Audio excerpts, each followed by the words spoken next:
ኧረ ጆሮዬ ምናምን ይላል ነበር አባቴ። ኧረ ጆሮ ምናምን በጣም ነበር የሚተርበኝ እና እንዲንሳረ ያኔ እንጨት ማበጠሪያ ሰብራለሁ።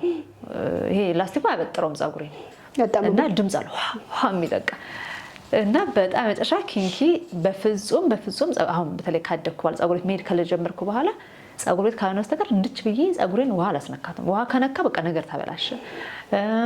ልጅም እያለሁ የምትሰራን የሰፈራችን ልጅ ነበረች ስንቄ የምትባል በጣም የምትገርም ሴት ናት። እናቴ መስራት አትችልም፣ እሷ ናት የምትሰራኝ። ከዛ ደግሞ ሹሩባ ሲሰራ ያሳመመኛል።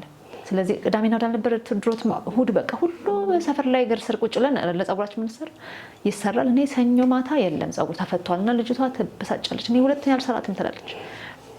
እናቴ ደግሞ ሳምንት ለምና ታሰራኛለች።